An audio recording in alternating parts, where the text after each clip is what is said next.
Intinya adalah cuma satu, Pak Untung, adalah continuous learning, never give up. Sebelum memutuskan resign, setahun sebelum memutuskan resign, saya sama sekali nggak mengenal tentang dunia saham. Wow. Jadi completely new, Pak. Ternyata jodoh, untuk ketemu jodoh melalui jalur itu. Jadi bisa kelihatan progres dari nol sampai sekarang sudah bisa hidup dari trading. Terukur resikonya. Karena revenge trading yang dilakukan dengan emosi dibandingkan yang dilakukan dengan perhitungan yang lebih matang, dengan pikiran segar, pikiran yang fresh, itu berbeda hasilnya. Ini profesi kita. Kita ibarat petinju, habis dipukul bonyok, masa kita menyerah berhenti tinju? Ya tetap fight lagi, latihan lagi, naik lagi kering. Saya cari titik pembalikan arahnya itu saat market berbalik, FOMO ngejar. Jadi memang saya senang main deket dong. Akhirnya sekarang bisa belajar bermain breakout, memanfaatkan FOMO-nya market. Saya bersyukur juga sih ARB-nya dipendekin, jadi kita bisa main style yang breakout. Tapi sempat stres juga, Pak. Karena saya belum ngerti ya seberapa begitu dahsyatnya kasus Jiwasraya, karena waktu itu belum ada newsnya. Tahu ambrol aja. Ngomong aja itu repo-nya kapan selesai.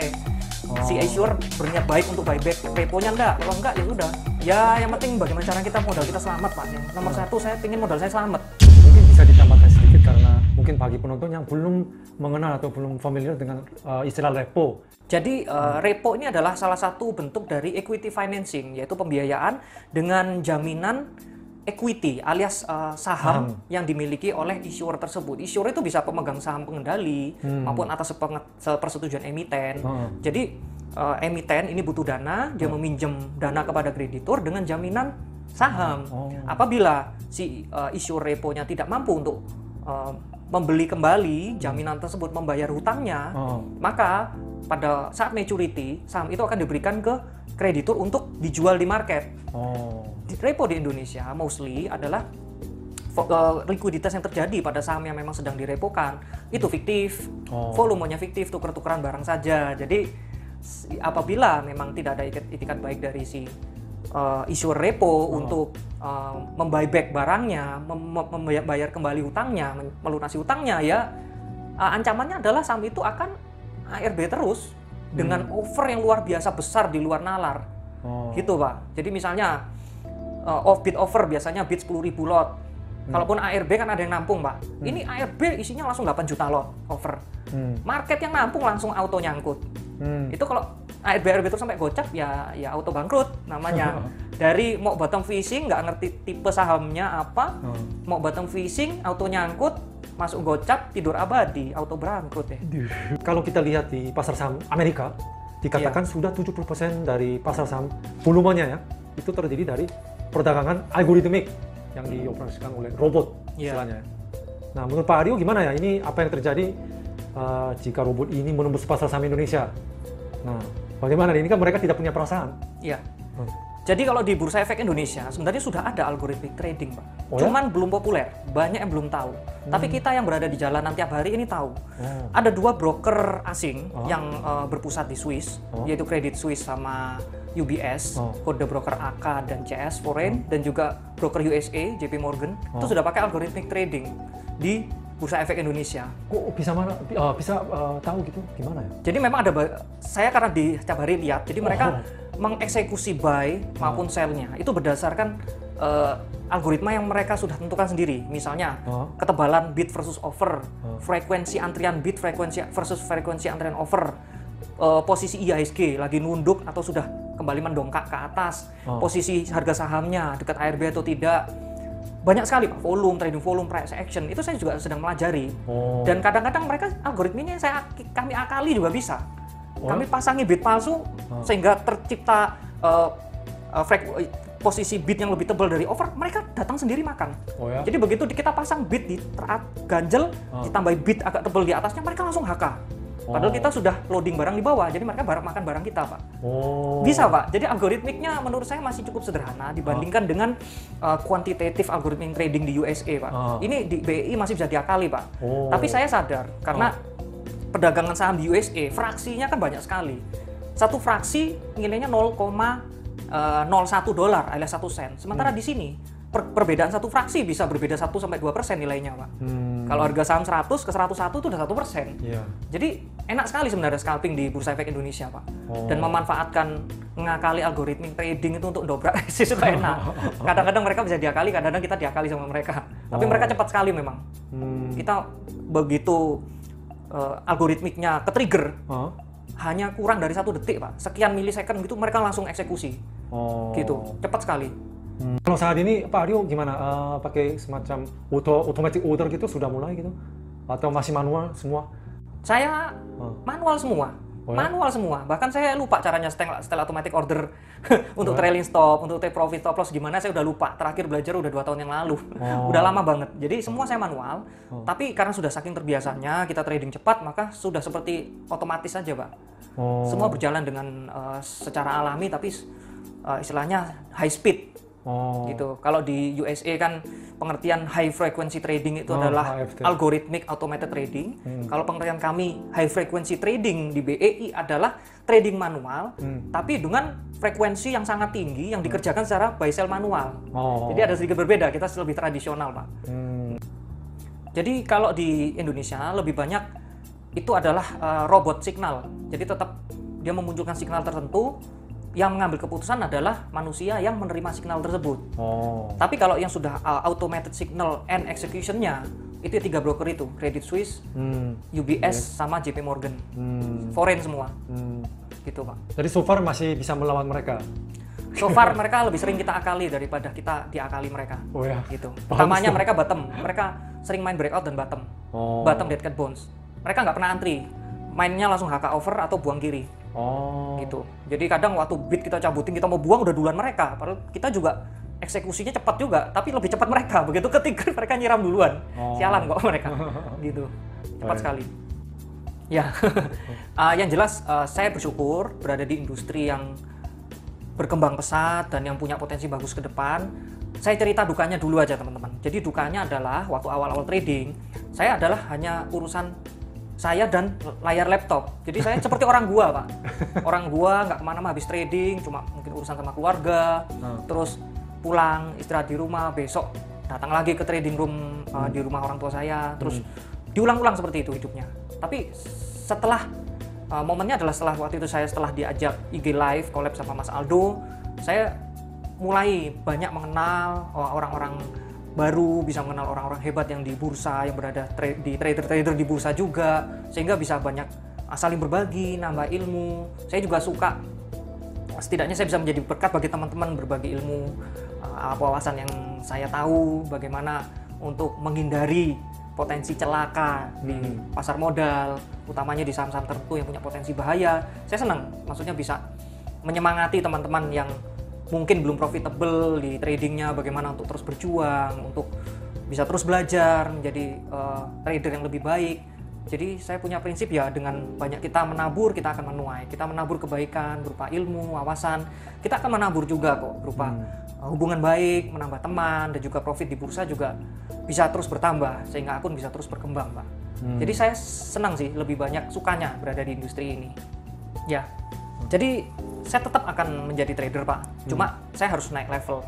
Ibarat posisi saya sekarang ini adalah saya seperti junior staff, masih baru karena saya baru. Ya, orang kan mengalami fase kalau misalnya dari waktu sekolah kan, SD, TK, SD, SMP, SMA, kuliah, bekerja sebagai junior staff. Ya ini saya masih junior staff. Tentunya harus akan berkembang menjadi senior staff, menjadi posisinya manager, business owner, bahkan menjadi posisinya enterprise owner. Itu dalam pekerjaan konvensional ya. Kalau dalam trading tentunya saya harus menaikkan level saya, menaikkan kapasitas saya dari segi skill, dari segi modal, dari segi kemampuan, dan tentunya nggak mungkin saya sampai tua saya scalper terus teman-teman. Saya pasti harus naik kelas. Tentunya target saya market maker. Paling tidak saya akan trading ini untuk menambah modal dan juga tentunya sambil proses berjalan, relasi bertambah. Ya ke depan tentunya akan ada banyak peluang-peluang yang kita nggak pernah tahu teman-teman. Tetap saya meningkatkan kapasitas saya, skill saya, agar suatu saat mungkin bisa ada peluang-peluang yang bisa jauh lebih baik berdasarkan skill yang saya punya teman-teman. Gitu. Jadi apakah mungkin bekerja sama dalam satu project atau mungkin saya memprojeki sendiri. Macam-macam teman-teman. Dan kadang mungkin sekarang belum bisa terbayangkan. Tapi setidaknya kita memantaskan diri dulu, meningkatkan kapasitas diri kita dulu. Suatu saat pasti peluang, kesempatan itu akan datang di saat kita siap. Jadi kan keberuntungan itu datang kepada orang yang siap dan yang punya kapasitas. Ya itu yang kedepannya bisa. Tapi sekarang sudah disebut sebagai suhu atau guru di Surabaya, master. Nah, tapi gimana caranya untuk meningkatkan level lagi gitu? Biasanya melakukan apa nih? Yang pertama adalah saya masih levelnya murid kok teman-teman. Saya masih murid market. Banyak hal yang belum saya tahu dan saya sebenarnya belum pantas, masih jauh kalau bilang suhu atau master, belum. Jauh sekali. Jadi humble. Saya kalau ini orang itu akan berhenti berkembang kalau dia sudah merasa dirinya tahu banyak. Istilahnya wes keminter. Kalau orang keminter biasanya dia sudah berhenti berkembang. Jadi saya nggak mau seperti itu. Ya tetap kita menjadi muridnya market sampai umur berapapun. Kita harus terus menimba ilmu, mengisi ilmu, meningkatkan kapasitas diri kita, Pak. Jadi yang penting banyak membaca, banyak nonton YouTube dari trader-trader hebat yang sering sharing baik dari Indonesia maupun dari luar. Banyak membaca, banyak menonton, banyak praktek, banyak evaluasi, teman-teman. Itu. Jadi dan kita harus melakukannya tidak dalam sehari dua hari, tapi berkesinambungan, continuous learning and improvement. Belajar terus sampai bosan, sampai lama-lama kita sampai nggak bisa merasa bosan lagi, saking terbiasanya. Ibarat pemain bola profesional, dia nggak boleh bosan bermain bola, ya dia harus bermain terus. Karena memang itulah profesinya, sama seperti kita. Kita professional trader yang memang profesi kita trader, nggak boleh bosan trading, nggak boleh bosan belajar, baca news, belajar nonton YouTube, terus juga belajar dari grup, maupun juga berbagi ilmu ke yang lain. Jadi memang itu sudah menjadi rutinitas kita yang harus kita jalani. Tiap hari tidurnya berapa jam, Pak? Kalau saya tidurnya rata-rata jam 10 udah tidur, kadang setengah 10 nemenin anak saya yang kecil tidur, saya ketiduran, Pak. Kadang jam 9, bangun jam 5, Pak. Jadi ya saya usahakan untuk tidur cukup. Cuma kadang-kadang kalau memang lagi pingin banyak baca-baca news, lagi banyak belajar, ya bisa tidur jam 11, jam 12. Tapi usahakan paling tidak 1 hari 7 jam lah istirahatnya. Biasa hilangkan stres gimana nih, Pak? Kegiatan apa biasanya? Biasanya olahraga, jogging, terus jalan-jalan, dengerin musik, cuci muka. Ya, cuci muka kalau perlu pakai air yang dingin, jadi biar wajahnya dingin. Kepalanya dibasahi pakai air dingin, jadi kepala yang panas itu bisa jadi dingin. Gitu. Atau main sama anak saya. Banyak lah. Kalau zaman milenial gini kan banyak sekali cara untuk menghilangkan stres. Kita kan nggak tinggal di tengah hutan, jadi banyak hiburan lah. Kalau marketnya tutup jam 3 gitu, setengah 4, gimana Pak rutinnya biasanya? Rutinnya saya pasti rekapan dulu, Pak. Rekapan harian. Jadi saya ada daily ledger yang mencatat performa harian saya, gain loss, terus juga notes-nya, terus juga capital growth, terus penarikan profit saya berapa, penambahan modal berapa. Itu saya catat sejak dari saya day one, dari hari pertama trading. Akhir bulan journal. Ada trading journal. Saya cuan di saham apa, berapa, kenapa, dan lain-lain. Jadi dan juga end of month, akhir bulan ada rekapannya lagi, rekapan akhir bulan khusus. Rajinnya ya. Harus rajin, Pak, karena memang ibarat kita punya bisnis, misalnya bisnis buka resto. Masa sih tidak ada pencatatan inventaris, pencatatan uang masuk uang keluar, laba rugi, pengeluaran dan lain-lain kan harus ada. Sama, kita bisnis kan professional trading. Jadi kita memperlakukan seperti bisnis. Bisnis tentunya ya harus menguntungkan dalam jangka panjang. Jadi kita bisa mengevaluasi kalau misalnya kita profit, kenapa kita profit, rugi, kenapa kita rugi, bagaimana proyeksi ke depan, berapa capital growth yang mau kita target tahun ini. Banyak, Pak, maksudnya KPI yang bisa kita penuhi. Dengan begitu performa kita bisa terarah, Pak.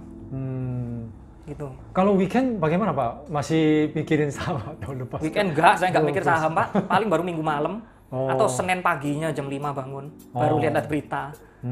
Jadi weekend gimana, Pak? Weekend ya main sama keluarga, terus juga refreshing, terus lebih banyak waktu untuk keluarga sih, Pak. Jadi harus bisa, maksudnya di saat weekdays, Senin sampai Jumat kita fokus kerja, malamnya untuk keluarga, weekend fokus untuk keluarga. Balance the life juga ya? Ya, harus enjoy life. Karena itu kan balance ya, antara work-life balance. Kalau kita punya work-life balance yang bagus, saya rasa performa trading kita bisa lebih terjaga, Pak. Jadi pesan saya bahwa professional trading itu ibarat lari maraton, teman-teman. Jadi bukanlah siapa yang paling cepat sampai finish, kayak lari sprint, bukan. Tapi siapa yang paling tahan sampai garis akhir. Karena ini pertandingan jangka panjang. Walaupun time frame saya sangat pendek, buy sell-nya cepat sekali, tapi saya punya visi jangka panjang. Gitu. Jadi apapun time frame-nya, ketahuilah bahwa trading ini bukan lari sprint. Tapi lari maraton. Kita harus punya endurance yang bagus, fokus yang bagus, bagaimana untuk tidak quit di tengah jalan. Karena ini adalah proses yang panjang, teman-teman. Pernah nggak pernah sempat mau quit? Beberapa kali, Pak. Oh ya? Ya, saya baca banyak pengusaha sukses pun beberapa kali pengen quit. Itu sangat wajar, apalagi di saat susah. Utamanya dulu 2017, 2018 pernah, 2019. Ya syukur mulai 2020 awal sampai 2021 tidak pernah lagi mengalami massive loss yang sampai kepikiran pengen quit, sudah nggak pernah. Karena benar-benar kita sudah bisa menjaga risk kita sangat terukur. Gitu yang gitu. Mengatasi yang rasa mau menyerah itu bagaimana Pak sih? Banyak orang merasakan. Ya, kalau itu sudah banget, take your time off market aja, stay away dari market dulu. Sampai kita benar-benar otak bisa waras. Jangan dipaksain, revenge trading bukannya nanti ruginya balik, yang ada malah tambah dalam. Karena revenge trading kalau dengan emosi itu ibarat pasir hisap. Semakin kita berusaha untuk ngoyo, semakin terhisap. Ujung-ujungnya you don't survive malah. Jadi lebih baik stay away dulu, biar otak kita waras dulu. Terus start small, kalau sudah otak waras, mulai dengan lot yang jauh lebih kecil. Jadi lakukan dulu secara rutin, begitu sudah mulai bisa consistently profitable dengan lot kecil, mulai perbesar lotnya. Sampai dengan otak kita kembali waras, dan skill kita sudah kembali pulih. Karena manusia itu makhluk psikologi. Kita punya skill bagus, punya wawasan yang luas, tapi kalau psikologinya sudah kena, sudah error, kalau orang Jawa bilang udah penceng lah. Udah penceng gini, hilang semua, skillnya hilang semua, udah kayak newbie, habis. Gitu. Jadi lebih baik take your time dulu off market, kembalikan tingkat kewarasan kita dulu, dan kita bisa trade yang lebih baik. Baik. Itu Pak pengalaman saya. Siap. Oke, terima kasih banyak Pak Aryo hari ini sharingnya. Ya, sama-sama Pak. Sangat menginspirasikan dan berharga. Ayo kita salam 1, 2, 3 to the moon.